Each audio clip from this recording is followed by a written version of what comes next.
Lucasfilm hasn't released a Star Wars film into theaters since 2019, but it's not for lack of announcing them.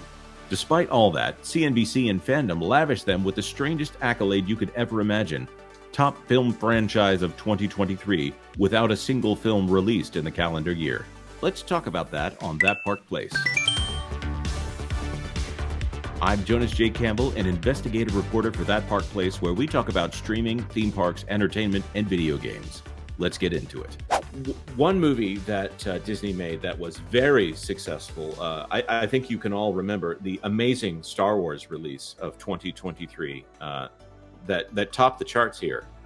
I'm, of course, referring to Sarah Witten's article from CNBC, How Disney Made Star Wars the Top Film Franchise of 2023 without a theatrical release. Goodness. Oh my, Sarah. Can't wait to see the mental gymnastics of this. My. Yeah, despite not releasing a theatrical film since 2019, Star Wars has been named the top film franchise by fandom. Star Wars' #1 ranking suggests that Disney's revitalization of the brand is working. Disney's success of Star Wars can also offer a blueprint to other film franchises that are in the process of restarting or evolving, namely Marvel and Warner Brothers Discovery's Harry Potter and DC Studios.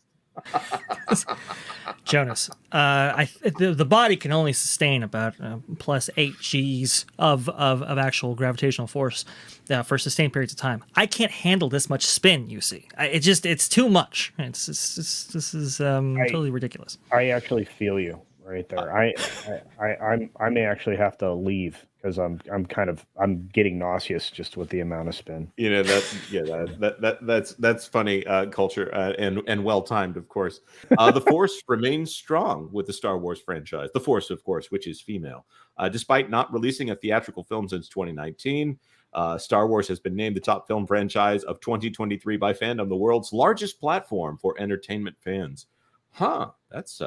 That's an interesting statement as well. Top title for Star Wars comes as Disney has been strategically rebuilding the franchise, stalling its cinema presence in favor of long-form television. Oh, that's it. It's the top film franchise because they release TV shows that everyone loves. Can you guys name a Star Wars television series that you loved this year in 2023? Negative. Can anyone name a Star Wars television series that came out in 2023? What is it? Mandalorian season 3 and then Ahsoka, right? Yes. Those are the 2 entries there. I did not watch either. I would say you haven't missed much. I did watch Mando season 3 for the homework. I was looking for Cara Dune most of the time that I was watching and hoping that maybe they had come to their senses and brought back their fan favorite strong female character. We love Gina Carano on this channel, and then Ahsoka. I think it would have been better and cheaper in animation. Maybe even would have gotten better ratings in animation.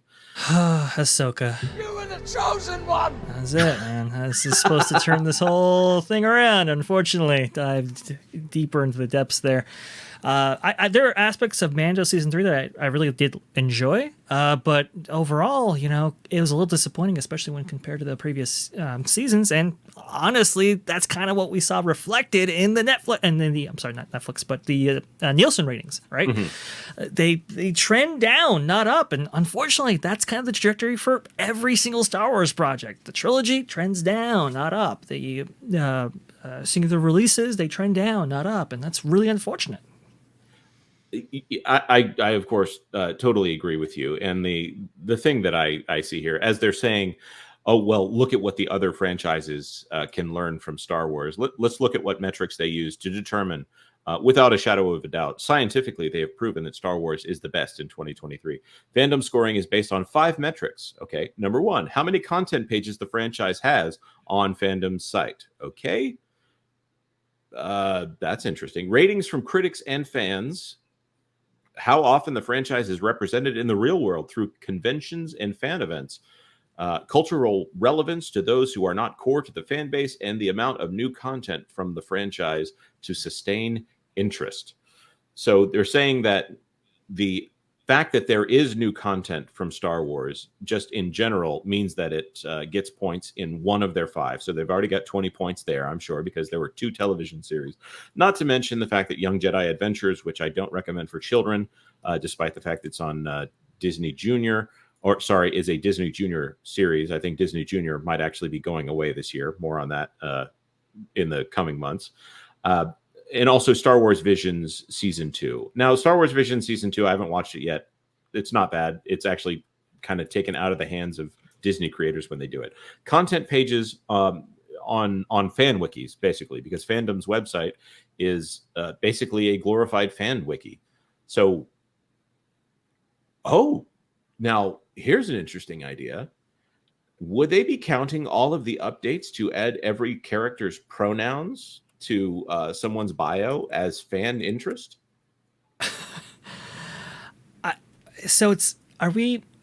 Okay, very interesting metrics to be used here. Are we saying it's not necessarily whether the content is crap or not, but the volume of crap that really kind of ups your score here in this kind of scenario? Yeah, that I think you put it best. Kara, so it sounds like you tuned out of Star Wars here. Yes. Within 2023. Has your opinion of Star Wars, the original trilogy, increased or decreased in the time at which you have been away from Disney Star Wars? It's definitely like the originals have definitely increased because you can see where they started and where they were supposed to go. But now you kind of see how far they veered off. We're going to bring in another opinion here, someone who I know for a fact did watch Ahsoka, because when I see her takes, I can't help but laugh. That is coming to us live from, I believe, Disney's Animal Kingdom, Miss Lorena Creole. Lorena, how you doing today? Hello, everyone. I'm doing great. I'm over here at Kidani Village, which is the DVC over here at the Animal Kingdom Lodge, hanging out with the giraffes and the wildebeests and just having an enjoyable time and smelling all the great smells coming up from the Sanaa restaurant right now. Oh, wow. So hungry. To give you a quick recap of the article that we just started talking about here, actually, I'll just bring it up on the screen to read the headline. Disney was named the top film franchise of 2023 without a theatrical release, according to fandom. Star Wars, yes. And they even say in here that Disney's success with Star Wars could offer a blueprint for other film franchises that are trying to restart or evolve. So they're saying that this could be applied to Marvel and Harry Potter and DC for an example of how to run your franchise to success. What do you think about that, Lorena? I think it's delusional. What is that? What is that phrase I like to use? Pixie dust is a hell of a drug. Yes. I cannot believe that anyone would say Harry Potter needs help right now. My goodness, Harry Potter is probably the most successful franchise out there in the world right now, especially if you think about theme parks. If you compare Galaxy's Edge, you're often at the theme parks. What's more busy, Galaxy's Edge or the Harry Potter lands over at Universal? Oh, goodness. The Wizarding World of Harry Potter is insane in a good way. There's so many people. Not only are there so many people, but so many people with so much Harry Potter swag on, both bought from the parks and my favorite, the homemade shirts where people have the different sayings on them. All of that. People are not in a rush to leave. There's crazy lines for butterbeer all over the place.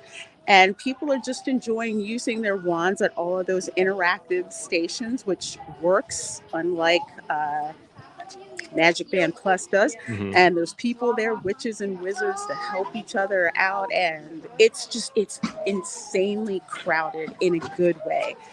Galaxy's Edge, people basically walking around like, what's going on, what's happening, and it's basically a really bad strip mall with a dive bar in it. That's the best way that I can describe it. So I'm assuming you're referring to Oga's Cantina there as the dive bar? Yes, that only lets you. Well, then again, I don't know many dive bars that will kick you out after 2 hours, especially if you're paying money. Oof. Yeah. Yeah. Oof. Two drink maximum, I believe, as well. Right there. I was surprised myself personally when I visited the Harry Potter Worlds of Florida for the first time, just how packed they were. I mean, they have not at all, the demand for them has not locked off at all. I mean, they are still as popular as they were when they first debuted in 2010 and for Diagon Alley years later.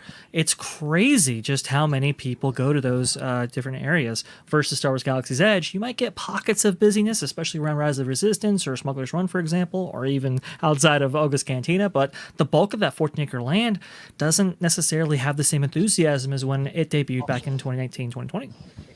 So this is the question that I want to pose to the group here.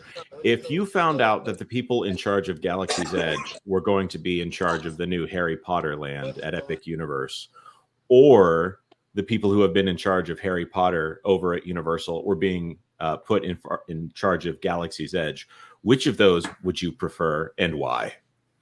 Let's start with Kara. Is that I know I think you've been to the Harry Potter lands. I don't know if you've been to Not Galaxy's Edge. in Orlando. I have not. I've been to the one in California, but I haven't been to the one in Orlando. Last time I went to Orlando to Universal Studios was in like 2009, 2010, and they were building it. They were working on it. So I didn't get the chance to go. It was like at the very beginning stages of it. But I'm going to be in Orlando next month for MegaCon. Oh, that's right, because Ripa is doing big stuff down there. Mm-hmm. And I really want to try to go while I'm there. That's like a goal. It's like I was like, okay, do I take the time off and try to go while I'm there? So we'll see. Vash, I think you'll probably have the most robust answer here, but I want to end with Lorena on that one. So Sure. You go next. Well, the ironic thing about this is that Scott Trowbridge actually did a lot of the foundational work for Harry Potter and got that project going along up until a point where Disney actually hired him to do Galaxy's Edge. So your scenario that you lay out kind of already happened. The problem, though, well, apparently some of his superiors above his pay grade had other ideas for how Galaxy's Edge should actually go. So he wasn't able to, I'd say, develop maybe the version that he wanted. Maybe he was hindered by, hey, we have to put an emphasis on the sequel trilogy. We can't necessarily reference too much the trilogies of past and yore. So it really has inhibited it. So honestly, I would be looking forward to the Harry Potter guys coming over and teaching Star Wars a thing or two. But unfortunately, that already happened. It didn't necessarily materialize in the land that we all wanted. And Lorena, with your very cool sunglasses, what do you think about all this? I'm going to actually ask you to restate the question because I had some background noise when you No, were that's all right. talking. There was a giraffe trying to butt in on the conversation, and he needs to super chat if he wants to butt in. I was asking if the people in charge of Galaxy's Edge were put in charge of Harry Potter worlds over at Universal, would that be a positive? Or the opposite? Would that make you happier if the Harry Potter people were put in charge of Galaxy's Edge?